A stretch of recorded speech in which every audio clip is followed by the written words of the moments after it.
निकलता ना तो जितने भी छोटे मोटे जीव जंतु थे सब उसकी जय जयकार करते।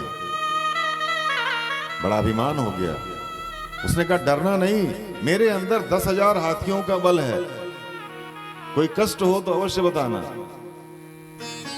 अब एक दिन गजराज एक विशाल सरोवर में स्नान करने गया और सरोवर में अथाह जल था।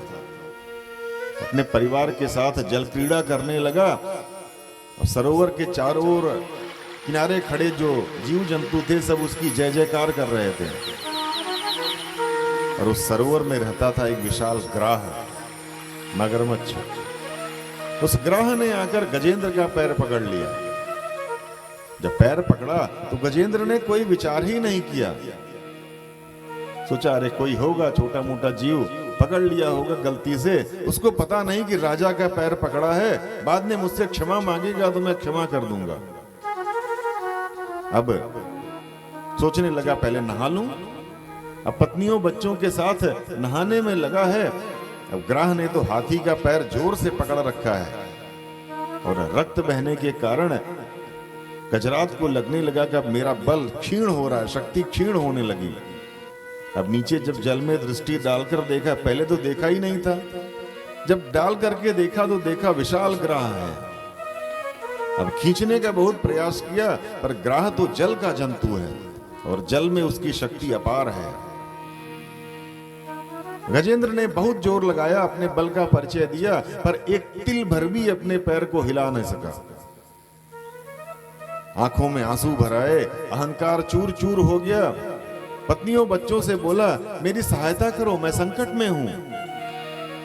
अब बच्चों ने पत्नियों ने सूंड पकड़कर उसको खींचने की कोशिश की और पर ग्राह सबको खींचते हुए पानी में ले जा रहा था। पत्नी बच्चे सब मुंह फेर कर जाने लगे। अरे ऐसे संकट में तुम लोग मुझे छोड़कर कहां जा रहे हो? बच्चों ने कहा पिताजी आप तो निकलते ही नहीं, हम लोग थक चुके हैं। पत्नियों ने कहा अब आप ऐसे खड़े रहेंगे तो हम लोग भी नदी में डूब जाएंगे, सरोवर में डूब जाएंगे।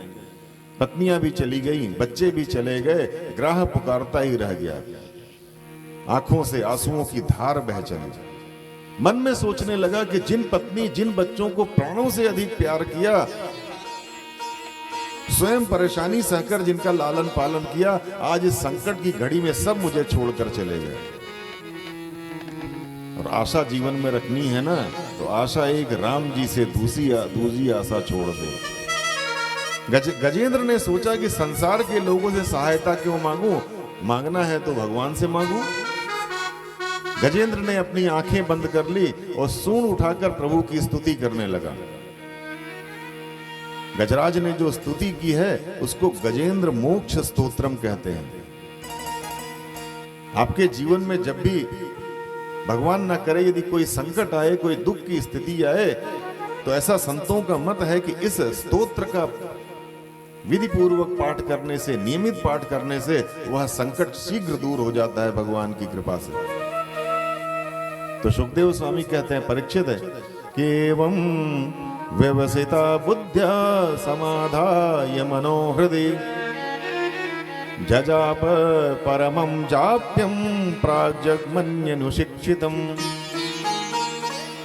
अब गजेंद्र तो स्तुति कर रहा है पर स्तुति में किसी का नाम नहीं लिया, ना किसी देवी का नाम, ना किसी देवता का नाम, और स्तुति पूरी हो रही है कि या स्वात्मनीदं निजमाययार्पितं क्वचित् विभातं क्वचित् अतिरोहितं अविद्यदृक्षाक्षुभयं तदीक्षते स आत्ममूलं वतमां परात्परः। जो अपनी इच्छा से सृष्टि का सृजन, पालन और लय कर देते हैं, मैं उन्हें प्रणाम करता हूं, वह आकर मेरी रक्षा करें। जिनकी कृपा के बिना संसार का कोई भी कार्य संपन्न नहीं हो सकता, मैं उन्हें प्रणाम करता हूं, मुझे आकर दर्शन दें। कि तस्मै नमः परेशाय ब्रह्मणे अनंत शक्तये अरूपायोरुरूपाय नमः आश्चर्य कर्मणे। जो निर्गुण होकर के भी सगुण है और सगुण होकर के भी निर्गुण है, अरूपारूपाय। क्षेत्रज्ञाय नमस्तुभ्यं सर्वाध्यक्षाय साक्षिणे पुरुषायात्ममूलाय मूल प्रकृतये नमः। मैं उन क्षेत्रज्ञ को, इस क्षेत्र के अधिकारी को प्रणाम करता हूं, क्योंकि यह शरीर है क्षेत्र और इसका स्वामी है गोविंद। अब गजेंद्र स्तुति तो पूरी कर रहा है, पर किसी का नाम नहीं लिया। आकाश में देवताओं की भारी भीड़ लगी है, पर कोई भी उसको बचाने नहीं जा रहा है, कोई भी रक्षा के लिए नहीं जा रहा है। सुखदेव जी कहते हैं कि एवं गजेंद्र मुपवर्णित निर्विशेषम ब्रह्मादयो विविध लिंग विदाभिमानः। सभी देवताओं के मन में अभिमान है कि मेरा नाम ले लिया तो हम बचाने क्यों जाएं। ब्रह्मा जी ने कहा और कुछ नहीं तो ब्रह्मणे नमः कह सकता था। भगवान शिव ने सोचा अरे ओम नमः शिवाय कह देता तब भी चलता। तो ब्रह्मादयो विविध लिंग विदाभिमानः, सभी देवताओं के मन में अभिमान है कि हमारा नाम नहीं लिया तो हम बचाने क्यों जाएं। पर मेरे गोविंद ने सोचा जो किसी का नाम नहीं है वही हमारा नाम है। गजेंद्र संकट में पड़ा है, बचाने नहीं गया तो डूब ही जाएगा। और भगवान जब गरुड़ पर बैठकर चलने को तैयार हुए ना, तो गरुड़ जी को भी अभिमान हो गया, मेरे बिना भगवान का काम चलता नहीं। सोचने लगे मन में कि भगवान को भी कहीं जाना होता है ना तो मुझे साथ में लेके जाते हैं। भगवान ने कहा लो हो गया काम। उसको तो ग्रह रूपी अभिमान ने पकड़ रखा है और इसको तो अभिमान ने पकड़ रखा है कि मैं भगवान को लेके उड़ता हूं। भगवान ने अपनी उंगली गरुड़ जी पे रखी, बोले उड़ो। गरुड़ जी ने कहा अरे आप बैठ जाइए ना, नहीं तुम उड़ के दिखाओ। भगवान ने उंगली रखी, गरुड़ जी पंख फड़फड़ाते रह गए, पर एक तिनका भी नहीं हिल सके, एक तृण भी नहीं हिल पाए। भगवान बोले अभिमान करता है, मैं त्रिलोकीनाथ को लेकर उड़ता हूं। अरे तुम्हारी क्या सामर्थ्य जो तुम मुझे लेकर के उड़ो, मैं ही अपने चरणों में तुमको बांध कर उड़ता हूं। गरुड़ ने क्षमा मांगी, बोली अब आप बैठ जाइए।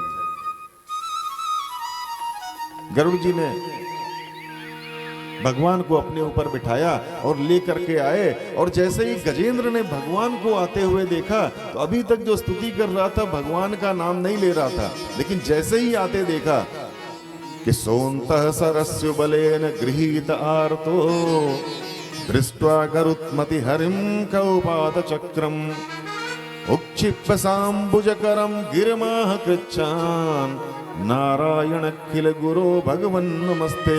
हे नारायण, हे अखिल गुरु, मैं आपको प्रणाम करता हूं। अब नाम लेने लगा और उक्षिप्य सांबुज करम गिरिमाह कृच्छान, अपनी सूंड से एक कमल को उखाड़ा, कमल को तोड़ा और भगवान को समर्पित कर दिया। बड़े कष्ट से बोला हे जगत गुरु, आपको प्रणाम करता हूं।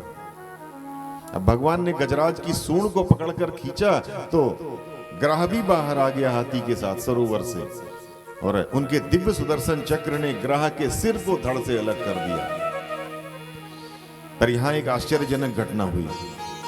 यूसो ग्राह सवैराध्य परमाश्चर्य रूप धृक् मुक्तो देवल शापेन हूहू गंधर्व सप्तमः। वह ग्राह तुरंत ही एक परम आश्चर्य में दिव्य शरीर से संपन्न हो गया। ये जो मगरमच्छ था ना ग्राह, ये पूर्व जन्म में एक हूहू नाम का गंधर्व था। अब गंधर्वों का कार्य है हास परिहास करना। तो एक बार देवल मुनि नदी में खड़े होकर जप कर रहे थे, ये ग्राह बनकर के गया और उसने नीचे पानी में उस देवल मुनि का पैर पकड़ लिया। मुनि तो उछले तुरंत पानी में। अब ये निकल करके आया, हंसने लगा, जोर जोर से खिलखिलाकर हंसने लगा। मुनि को क्रोध आ गया, पैर पकड़ने का बड़ा शौक है ना तुझे, जा ग्राह ही हो जा। श्राप दे दिया। हूहू गंधर्व उनके चरणों में गिर पड़ा, महाराज हास परिहास तो मेरा कार्य है, लोगों का आलस्य दूर करना, लोगों की चिंता उदासी दूर करना तो मेरा धर्म है। तो मुनि ने यह वरदान भी दिया कि जाओ भगवान के हाथों तुम्हारा कल्याण होगा। तो गजेंद्र को ग्राह से मुक्ति मिली और ग्राह को ग्राह से मुक्ति मिली। मनुष्य के जब सारे बल क्षीण हो जाते हैं, सारे रास्ते बंद हो जाते हैं ना, तब वह भगवान को बुलाते हैं। उसके पहले तो प्रायः इस अभिमान में रहते हैं कि मैं ही सब कुछ हूं। एक बार विष्णु पुराण की कथा में एक ऐसा